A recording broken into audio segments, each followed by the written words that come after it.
So, hey everyone, welcome to the Do the Thing podcast. This is your host, Stacey Lauren. All right, guys. Well, I brought on one of our experts today who is a Do the Thing favorite. And I have to count how many episodes we have together because every time I want to explore a topic, she is the person that immediately comes to my mind that I'm always really excited to talk to because of just the way that we've been able to work together. She's my personal holistic coach, and we've worked together for the last few years directly.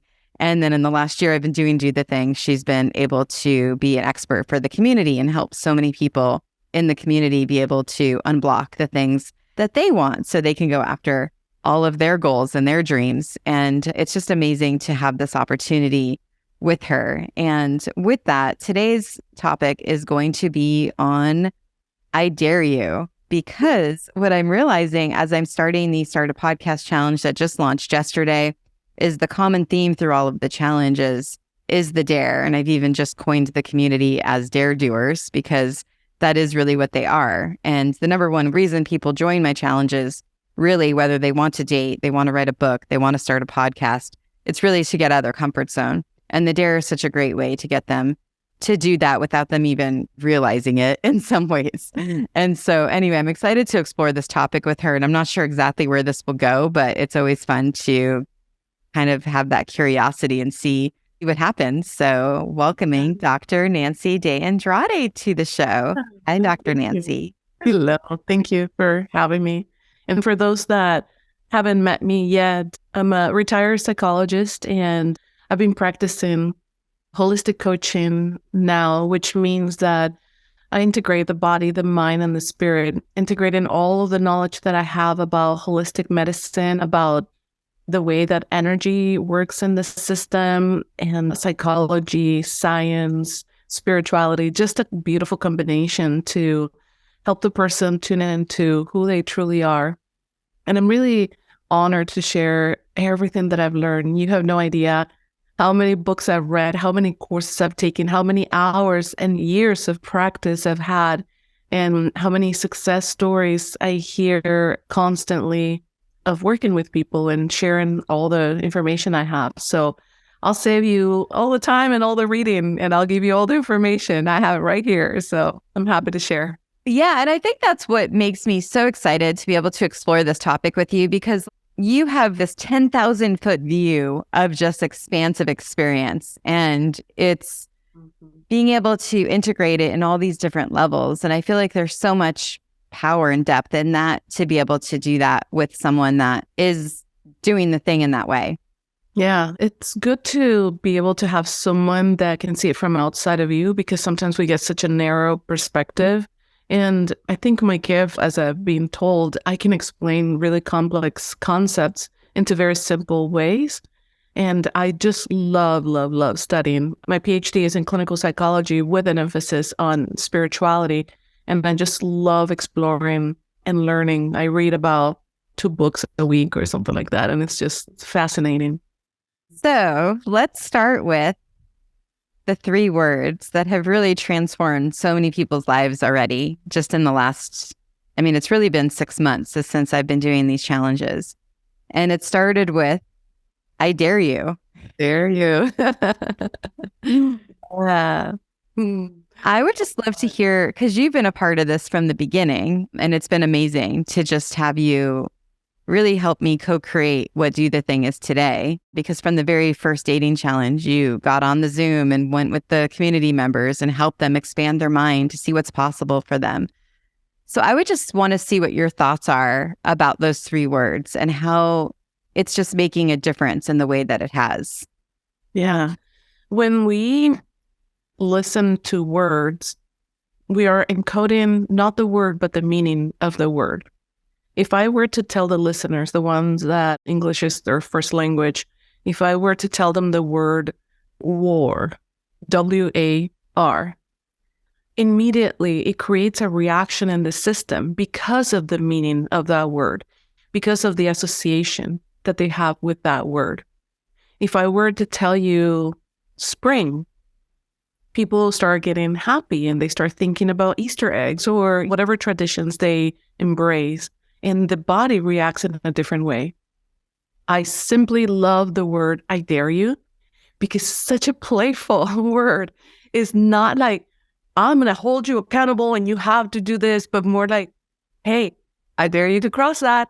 I dare you to jump in that puddle. I dare you to do things. So it's such a loving, playful way to get you to do something with someone. Usually it's the kids doing it with each other. And so you're creating a community of people that are daring each other, that are playful with each other, that if I fail, it's okay. I laugh. There's no judgment. There's no pressure. It was just a dare.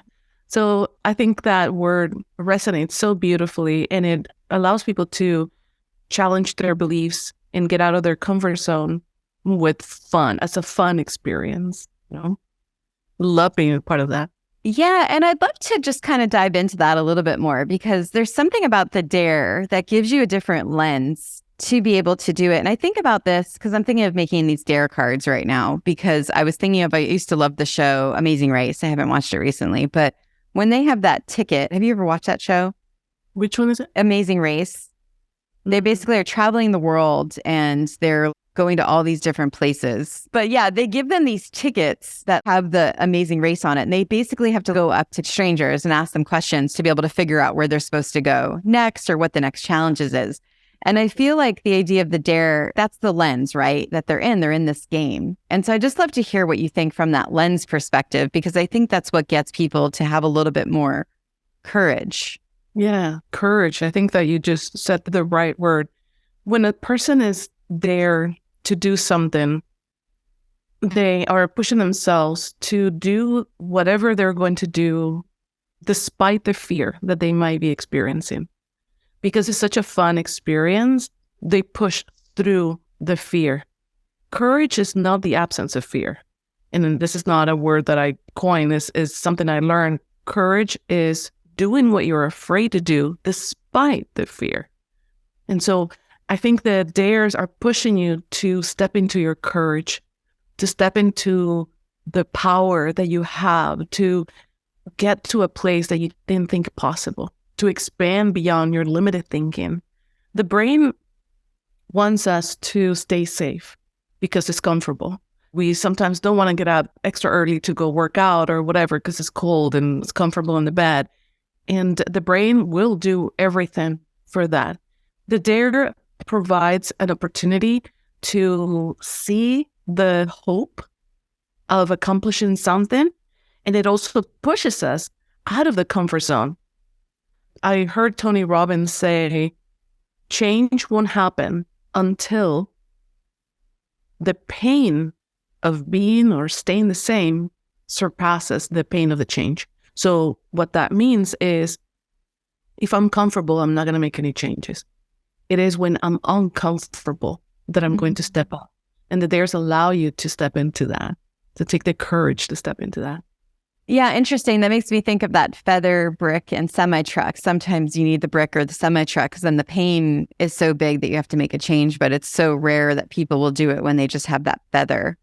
Yes. And unfortunately, we get so comfortable and we just like it. And so, for example, there's a lot of people that, because of COVID, they isolated, not that they meant to, but they were forced to isolate.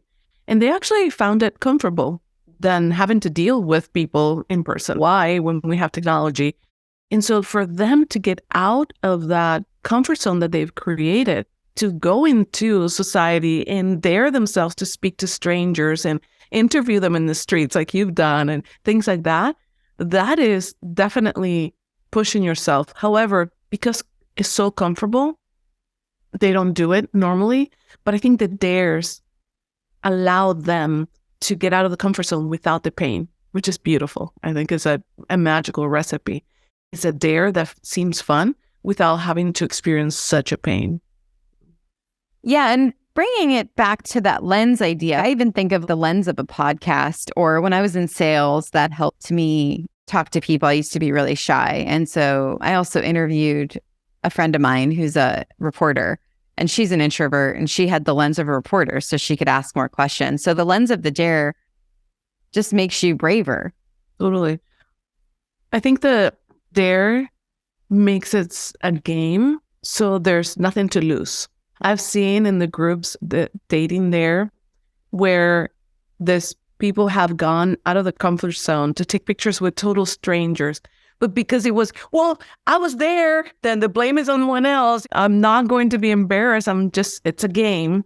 And so it just makes it a playful way of doing things that you wouldn't otherwise do. What do you remember about Truth or Dare as a kid? Do you have any remembrance of that? Because I think it brings up an automatic physiology to kind of go back to that childlike state. Totally. Well, it's interesting because it's not even as a kid. A friend of mine was visiting and she had her son with us. And so her son would say to me, okay, Nancy, I dare you to jump on that puddle. And you have to guess a number from 1 to 100. And if you guess it right, then I jump on the puddle, whatever. I was like, I'm not going to jump on the puddle. It's raining. I'm not going to do that. But because it was a game, I was like, sure, there's a chance. Sure, I might do it. Actually, I might not have to jump on the puddle. The reward system activated in the brain where the dopamine got activated. So the dare created an excitement, released serotonin and oxytocin, and it released so many of the good feeling hormones. And the possibility of having to do it versus not having to do it, that little playful event really made it fun, where my brain would have been, no, that's uncomfortable. I'm not going to do it. But because it was a dare, ooh, there's a chance. Very similar to when we are gambling. We put the coins and there is a chance that we might win or not. But we're waiting for that moment when we hear all the coins. I don't gamble, but I see people like, I won, I want to do it again, because there's that dopamine rush. And I think the dare gives us that dopamine rush that makes us all excited to keep doing one and another and another and another. And I see you telling people, I have another dare and I have another dare.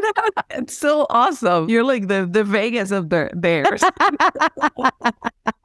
As you're talking, and also there's something else that's really important, I think, that is coming from the dares, is so many people overcomplicate things and they make things so hard, but they have to know everything before they start. And I think the dare, it just makes it simple. Like, oh, I just have to do this one thing and then I'm doing the thing. Totally. I think that we get paralyzed by analysis paralysis. And I have seen people in your group, I think Dad was one of them, where they were like, oh, it's too much. I already missed so much. And your encouragement is just get started. Just do one little thing. Those little steps, when you break a goal that seems unsurmountable, oh, I have to lose 10 pounds, or I have to publish a podcast, or I have to start dating all over again. It seems so big that a lot of people get paralyzed and say, no, I can't do it. It's overwhelming for people. But when you're breaking it down into tiny little dares, like, well, this week or today, just try one little thing. It allows people to break that big goal into small little pieces, into small little steps that takes them there. I love that. Love that very much. Yeah. And you're making me think the other magic behind it is that part of, I tried to not make it where you have to do dare 1 in order to do dare 7. You could start at dare 7 and still be doing the thing, because you could catch up just by starting at the end, pretty much. I love that, because you start where you're at. And there's a lot of people that have done all the dares, like, oh yeah, I go out all the time, or yeah, I take pictures all the time. So it's not about a progressive, like, well, in order for you to do this, first grade, second grade, third grade, whatever. It's more like wherever those pieces that you're missing are, just take this dare and fill it in. If you're good with this, then take this other ones. And it allows people from every step or every stage in their development to participate, to be able to take it in and maybe even challenge themselves. Like, did I really go out and talk to people? Was I really doing that? So maybe double checking that maybe you are a different person. So maybe you were doing it differently back then and now you want to do it in this way. I mean, after COVID, a lot of people changed. So you are a different person right now. So starting the dares and doing them all, actually, it's so much fun. And I think it'll challenge you from the perspective of the person you are today. I'd love to also hear what you think about that flexing the thinking, because that's something I'm really work on with the challenges is language and the way the dares are worded, and also telling them if this is too constrictive for you, change the way it's worded. An example is in the podcast challenge. Originally, one of the dares was going to be, what is your podcast topic that you want to talk about? And then I decided to change it to, what do you want to talk about today? And I think that flexing that rigidity is then what opens the brain up. And I'd love to just kind of talk about that a little bit too. Tell me more what flexing the rigidity. Tell me more what you mean by that. I think a lot of times when people see something, they think they have to do it exactly as it's listed. And if they can just open their mind up, like when we did the Find Your Voice challenge, one of the things was you could just record your voice and do a voice journal note, or you could go to someone that you're sharing an experience with. And many people, actually, one of the guys, Mike, he went to his yoga studio and he was recording their voice notes, basically, and asking them the question. Someone asked their daughter. There's lots of people that did other things. So it's showing them how, even though it's just one dare, there's so many things that you could do. It doesn't have to be some in the box kind of a thing. Yeah. So there are different personalities, and there have been many studies, call it archetypes, call it types of personalities. I think people learn in different ways. And there are some people that, like me, they just love to educate themselves about everything and know every single detail before they take action. And there are some people that take action without the knowledge. And there are some people that are feeling more into what they want to do before even taking action or knowing what it's about. So if you honor your approach, your individual approach, but don't get paralyzed by that, I think the dares provide that opportunity, because the dares are allowing you to step into that without overthinking, without thinking that you have to do it right, without judgment. A lot of the comments that I've seen in your dares have been like, wow, this is such a safe group. This is a group where I'm feeling like I can share and not judged. So when we close our minds to the rigidity, what's really happening is that we just want the constraints of safety. And when you are providing that safety in the group, it allows the brain to relax and say, okay, now I can see it from a different perspective. Now I can maybe, even in the wording, the way that you're wording it, instead of saying, what's your topic? What do you want to talk about? What you're doing is making it more friendly, more approachable, more safer for people to explore. A lot of courses and trainings are about do this, do that, follow the steps, blah, blah, blah. And this is a formula that fits all. And that should fit all, but it doesn't because of the wording, like you're saying. I think that dares are constructed in a way that you can mold yourself to them, and you can mold them to you, to your own personal experience. So.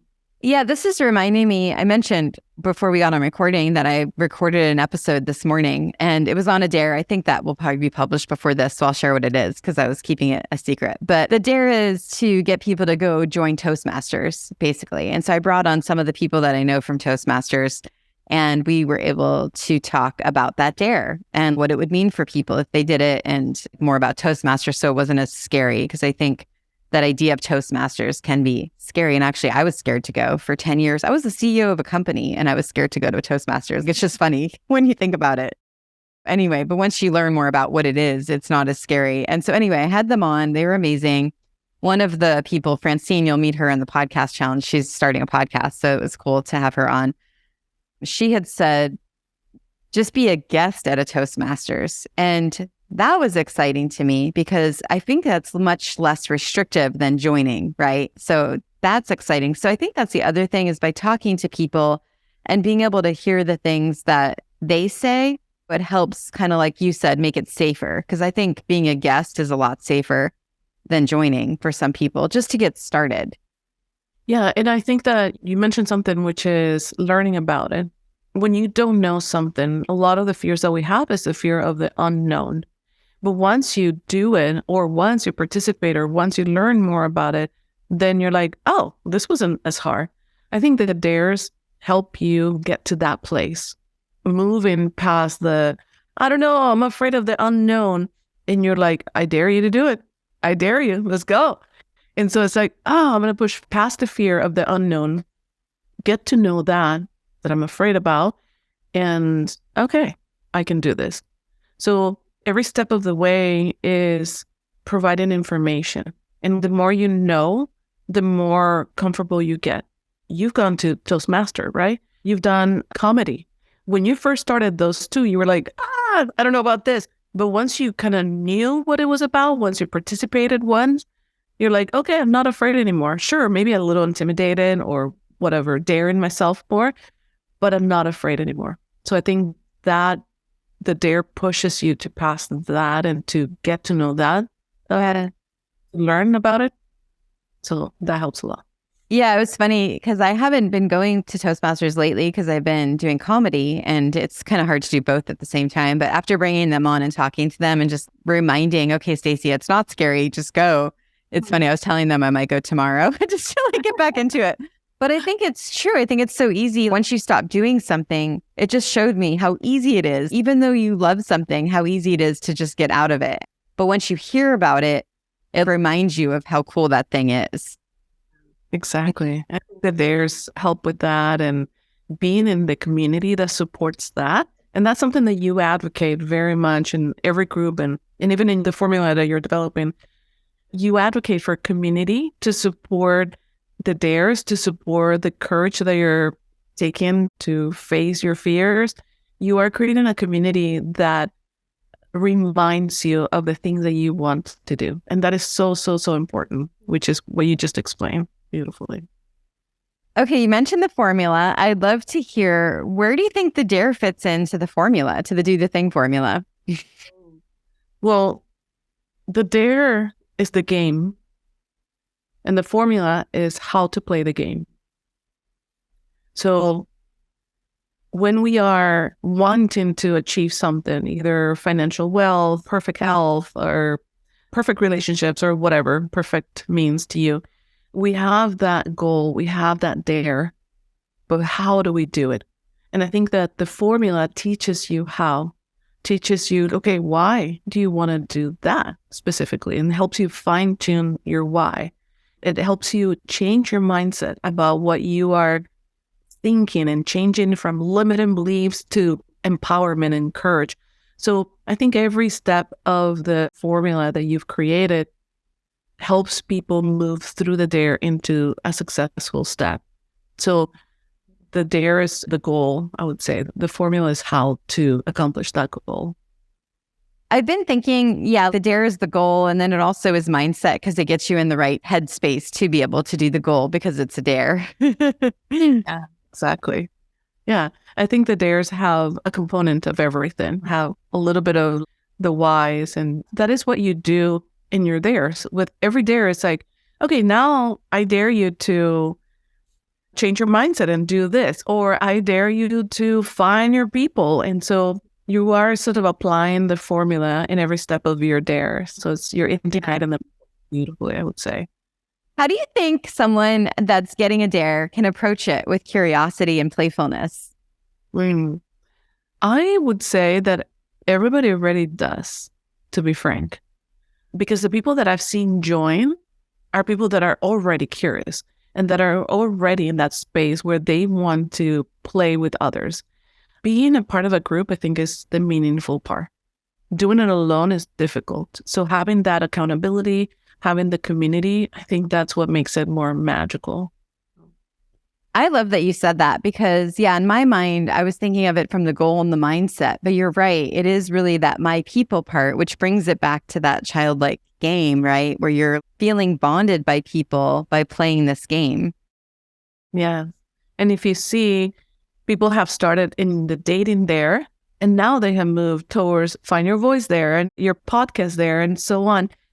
It is because of the community. They keep coming together because they belong. They're a part of something that is much bigger than just finding a date, that is much bigger than just doing a little dare. Is being a part of something that helps you evolve with other people that want to evolve with you.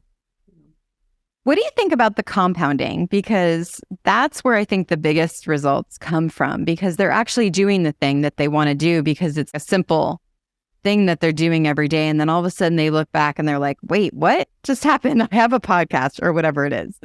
Yeah, totally. What I have seen in the groups that you've been running is the magic that happens when people begin to break out of their comfort zone and they start doing the first dare and then the second and the third.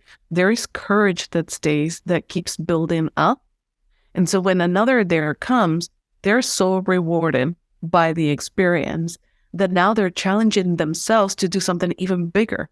So for me is growth and evolution, moving yourself out of this tiny little box into a bigger box, until you crush the box and you're like, no more boxes. You are growing exponentially with every dare. And it's similar to if you put money in an IRA, the compound interest will make your money grow bigger. I think this is the same experience where every time you are putting intention and effort in this dares, you are compounding the courage, you're compounding the growth, you're growing and evolving and just getting to a level. I bet if you were to ask everybody that participated in the first dare, how are they now? Who are they now? I would see a huge development, completely different people seeing the world from a different perspective. So I love that. Yeah, I posted in the group, Natalie, do you remember from the kickoff for the book challenge, the book attached, she did a book club on that. And I posted that in the group. And then she had commented, I basically was thanking her for running that challenge. And she commented that Do the Thing changed her life. And then I had a few other comments in the same way. And it was just exciting to see just how a simple 17-day dating dare challenge turns into something that really people are saying can change their life. Yeah, and I think it's because you believe in them. Someone believes in them. And to call Natalie and say, no, I think you can do this. I dare you to do this. It's like, oh my gosh, someone believes in me. Someone believes I can do it. Wow, this is pretty cool. When Natalie pushed herself and she said, I'm not doing because it's a dare, but also because I've been asked to step up, it gave her the courage to step into who she really is. And you saw that from the beginning. You believe in that. So seeing the light in people, seeing the possibilities of humanity, I think this is at the core of the dares is the belief in human potential and the potential of humanity to evolve and be better. So I think that's something that you, even at the beginning of your podcast, you also mentioned. That's a great mission and a great vision. Thank you. I'd love to hear too, because I think the thing that really paralyzes a lot of people is, and for the listeners, I'm going to do the thing with my hands. I have to figure out how to explain this auditorily, but for the podcast, they're too far from their goal. And then something has to be too rigid for them to get there. But the thing the dares do is it meets them right where they are. And then they're comfortable just going a little bit beyond it. And then when they hit it, you're right, they get that win, right? The dopamine, the psychological win. And then they feel comfortable to go a little bit more, which is kind of where the compounding happens. Totally. Yeah. What happens is that the brain does not have enough information to proceed. And it only bases the steps on the information that it has. So if I were to tell someone that is making $30,000 a year, and that's as much as they've ever made, that they can make $1 million a year, they won't know how to do it. They won't understand it and they'll reject it right away because it doesn't match with the current experience, with the current concepts of finances, money, etc. But if you were to tell them, hey, you can make 40, okay, you can make 50, then you can make 75, you approach them to the goal slowly, there will be a point when they go, wait, if I can make 100, I can make 500. If I can make 500, I can make 1 million. So it starts, like you were saying earlier, to compound exponentially, where they are just like a rocket, just shooting up and doing it. You're making me think too. So the dare is the action, right? And so I love that idea of the result. Well, let's kind of talk about the action for a minute, because I think that's the other thing the dares do is they can look at it and they could do it any way they want, right? When I say record, they could type it out. They could record it on their phone. They could record a video. Sometimes I just say you could even just put in the group and say that you did it. Wherever you are, meet yourself there. And I'd love to hear just kind of what your thoughts are about that. And then maybe some advice on how people can approach a dare in that way. So they're not staying safe. They're still stretching themselves, but they're doing it in a way that feels supportive to them. Yeah. I teach at the university some classes of psychology. And lately we've been asking the students to record themselves. And there are some students that are more introverted. And what they've decided to do was to either put a picture of themselves and record a voice note or just plainly a voice note. And so the dare in this case, or the challenge, was to do something different that they've accustomed to do. And some people were comfortable about it, and some people were not as comfortable yet because it was a requirement. They still did it. And I think the dares are sort of like that. It's sort of like a requirement that if you are enrolled in this dare program, then the requirement is that you complete the dares. And so even doing it not exactly as requested, even just that, the step of doing it is completing the dare, is daring yourself to get out of your comfort zone, is moving beyond what you used to do before or where you were before. So I think just that, even the act of doing it moves so.